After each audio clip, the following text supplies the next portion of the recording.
কেন্দ্র সরকার সংখ্যার জোর দেখিয়ে মুসলিম সম্প্রদায়ের পূর্বপুরুষের উৎসর্গীকৃত সম্পত্তি তথা ওয়াকাফ সম্পত্তিকে কেড়ে নেওয়ার অপচেষ্টা চালিয়েছে।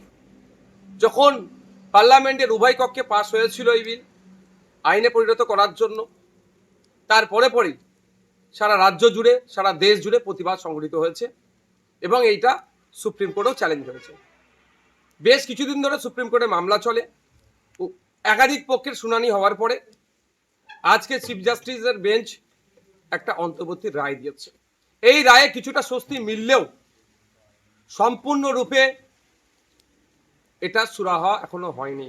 আমি আশা করব চূড়ান্ত রায় যখন আসবে, ওয়াকাফ সংশোধনী আইন যেগুলো সংখ্যালঘু সম্প্রদায়ের মানুষের বিপক্ষে যায়নি, শুধু সংবিধানের একাধিক আর্টিকেলে আঘাত দিয়েছে, সেটা আশা করব চূড়ান্ত রায়ে সেটা পাবো আমরা। এই ইনসাফের লড়াই চলবে, আইনি লড়াই চলবে। বাংলা খবর, আপনার রাজনীতি, আপনার আওয়াজ।